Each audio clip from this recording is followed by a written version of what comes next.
Everyone, welcome back to our YouTube channel. आज हम इस वीडियो में डिस्कस करने वाले हैं स्टेजेस ऑफ कॉग्निटिव डेवलपमेंट, जिसमें हमने फर्स्ट जो स्टेज है सेंसरी मोटर स्टेज, इसको हमने प्रीवियस वीडियो में डिस्कस किया। आज के इस वीडियो में हम डिस्कस क्या करने वाले हैं, प्री ऑपरेशनल स्टेज। ये हमारा सेकंड स्टेज जो है इसको हम डिस्कस करेंगे, जो है पूर्व संक्रियात्मक अवस्था। चलिए इसको पॉइंट्स को रीड करते हैं, फिर हम इसको समझते हैं। यहाँ पर हमें सबसे पहले क्या दिया गया है, एज है ना, 2 to 7 years। पूर्व संक्रियात्मक अवस्था, इसमें हमें आयु दी गई है 2 से 7 वर्ष, है ना। चलिए आगे के पॉइंट्स को रीड करेंगे, फिर समझ लेते हैं। यहाँ पर हमें कैरेक्टरिस्टिक्स दिए गए हैं, है ना।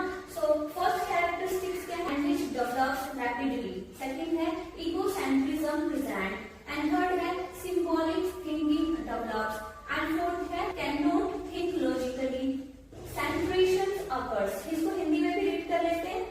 यहाँ पर क्या दिया गया है, विशेषताएं दी गई है, इनको रीड करते हैं। भाषा का तेजी से विकास होता है ना। सेकेंड है आत्म केंद्रित सोच होती है डेवलप, और क्या होता है प्रतीकों का प्रयोग, तार्किक सोच का अभाव, केंद्रीकरण पाया जाता है। इनको समझ लेते हैं क्या होते हैं। क्या होता है प्री ऑपरेशनल स्टेज यानी पूर्व संक्रियात्मक अवस्था। ये कौन सी वर्ष तक के बच्चों में होता है, ये 2 से 7 वर्ष तक के बच्चों में होता है।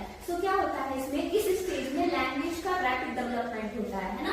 जैसे कि हमने फर्स्ट पॉइंट में डिस्कस किया, लैंग्वेज डेवलप्स रैपिडली, यानी कि भाषा का तेजी से विकास होता है। क्या होता है बेसिकली, ईगोसेंट्रिज्म प्रेजेंट, यानी कि आत्म केंद्रित सोच होती है, और यह है सिंबॉलिक थिंकिंग डेवलप्स, है ना, प्रतीकों का उपयोग होता है।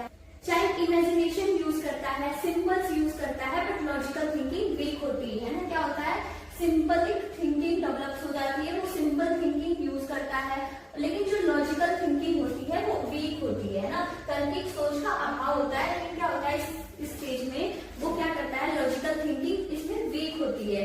सेंट्रेशन अकर्स, केंद्रीकरण पाया जाता है। चलिए आगे भी पॉइंट्स को डिस्कस करते हैं। यहाँ पर हम डिस्कस कर लेते हैं। सबसे पहले यहाँ पर हमें क्या दिया गया है, इगोसेंट्रिज्म, है ना, इसको डिस्कस करते हैं। Child thinks everyone see the world as they do. क्या होता है, इसको हिंदी में भी रीड कर लेंगे। यहाँ पर हमें दिया गया है आत्म केंद्रितता। बच्चा सोचता है कि सभी लोग उसी तरह सोचते हैं जैसे वो सोचता है। इगोसेंट्रिज्म क्या होता है, जैसे कि हमने रीड किया इगोसेंट्रिज्म। इगोसेंट्रिज्म क्या होता है, इगोसेंट्रिज्म का मतलब होता है चाइल्ड सोचता है कि सभी लोग सेम वे में सोचते हैं। इगोसेंट्रिज्म को एक एग्जाम्पल के थ्रू समझते हैं। अगर बच्चा कार्टून देख रहा है तो उसे लगता है कि सबको कार्टून पसंद होगा, है ना। हमें नेक्स्ट दिया गया है, चलिए हम इसको डिस्कस कर लेते हैं। यहाँ पर दिया गया है सेंट्रेशन। Child focuses on only one aspect of an object. Hindi में भी इसको रीड कर लेंगे। क्या दिया गया है यहाँ पे, केंद्रीकरण, बच्चा किसी वस्तु के केवल एक पक्ष पर ध्यान देता है। Child focuses only one aspect of an object, मतलब वो किसी भी ऑब्जेक्ट के एक ही एस्पेक्ट को क्या करता है, फोकस करता है। हिंदी में आप समझ सकते हैं, बच्चा किसी वस्तु के केवल एक पक्ष पर ध्यान देता है ना। चलिए हम नेक्स्ट हमें दिया गया है कंजर्वेशन, इसको भी समझ लेते हैं। यहाँ पर हमें कंजर्वेशन में दिया गया है, child can not understand conservation of quantity. Example भी रीड कर लेते हैं। Water in a tall glass seems more. चलिए इसको हिंदी में भी रीड कर लेते हैं। यहाँ पर हमें दिया गया है क्या है, संरक्षण, है ना। बच्चा मात्रा संरक्षण नहीं समझ पाता। क्या नहीं कर पाता, बच्चा मात्रा संरक्षण नहीं समझ पाता। उदाहरण दिया गया है, लंबे गिलास में पानी ज्यादा लगता है। आइए मैं आपको इसे एक्सप्लेन करती हूँ। बेसिकली क्या होता है कंजर्वेशन यानी संरक्षण। जो बच्चा होता है क्वालिटी कंजर्वेशन नहीं समझता। एग्जाम्पल के थ्रू अगर समझे, एक ही अमाउंट का वाटर अगर टॉल ग्लास में डाल दिया जाए तो चाइल्ड सोचता है, बच्चा सोचता है कि टॉल ग्लास में वाटर ज्यादा होता है। चलिए समझते हैं। जैसे कि मैंने एक क्या लिया, एक लंबा ग्लास ले लिया, है ना, और हमने किसी की जगह दूसरा हमने एक चौड़ा कोई बर्तन लिया, ठीक है। क्या किया, अगर हमने दोनों में वाटर फिल किया, है ना, पानी भरा, दोनों में वाटर फिल किया, एक इसमें भी और इसमें भी, तो बच्चे क्या समझता है कि ये जो ग्लास है ये लंबा दिख रहा है, यानी बड़ा दिख रहा है, तो उसको क्या लगता है कि ये इसमें ज्यादा पानी है। लेकिन वो ये नहीं देखता कि क्या है, ये क्या है, चौड़ा है, इसमें भी पानी ज्यादा है। उसको क्या लगता है कि जो लंबा बर्तन है उसमें पानी ज्यादा होगा, है ना। ये होता है बेसिकली संरक्षण, है ना। क्या होता है, आप यहाँ एग्जाम्पल के थ्रू समझ सकते हैं। एक ही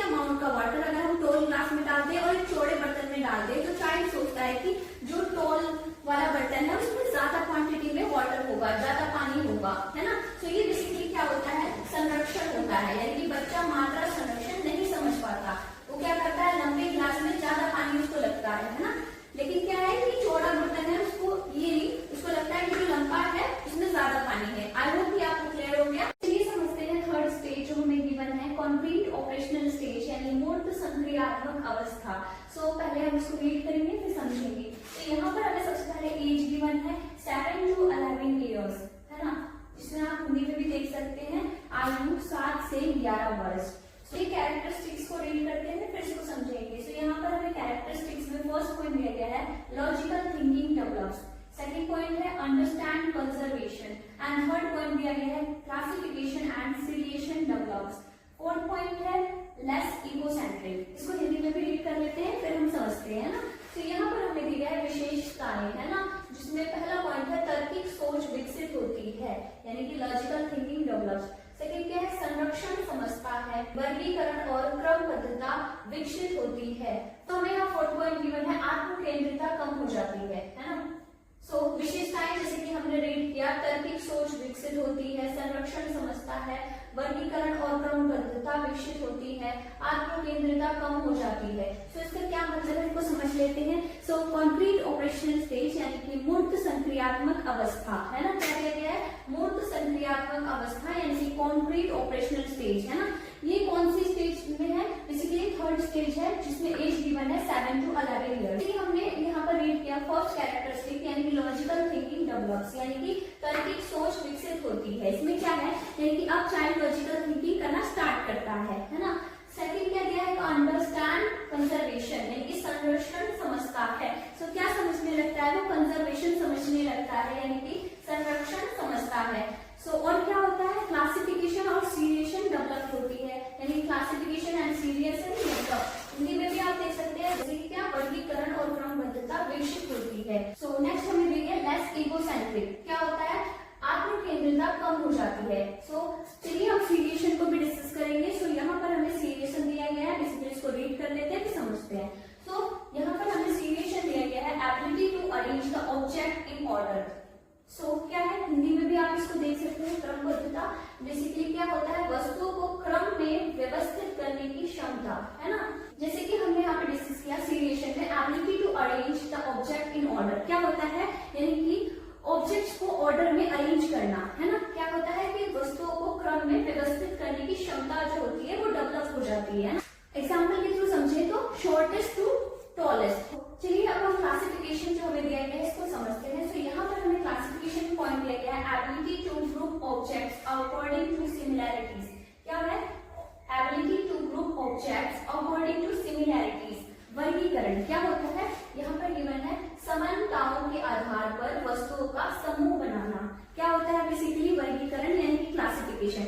ऑब्जेक्ट्स को सिमिलैरिटी के अकॉर्डिंग ग्रुप करना क्लासिफिकेशन कहलाता है। अगर मैं आपको एक एग्जांपल के थ्रू एक्सप्लेन करूं तो क्या होता है, जैसे कि फ्रूट्स अलग और वेजिटेबल्स अलग, ये होता है बेसिकली क्लासिफिकेशन यानी कि वर्गीकरण, कि हमने फ्रूट्स को अलग कर दिया और वेजिटेबल्स को अलग कर दिया। आई होप ये सभी पॉइंट्स आपको क्लियर है। अगर कोई डाउट है तो प्लीज कमेंट सेक्शन में बताइए। सो चलिए अब डिस्कस करते हैं स्टेजेस ऑफ कॉग्निटिव डेवलपमेंट में फोर्थ स्टेज जो हमें गिवन है फॉर्मल ऑपरेशनल स्टेज यानी कि औपचारिक संक्रियात्मक अवस्था। सो चलिए इसको रीड करेंगे फिर उसके बाद हम इसको समझेंगे। सो यहाँ पर हमें दिया गया फॉर्मल ऑपरेशनल स्टेज जिसमें हमें फर्स्ट पहले दिया गया एज 11 ईयर्स एंड अबोव। सो यहाँ पर भी आप देख सकते हैं औपचारिक संक्रियात्मक अवस्था में आयु गिवन है 11 वर्ष और उससे अधिक, है ना। तो चलिए इसे कैरेक्टरिस्टिक्स को रीड करेंगे फिर समझेंगे।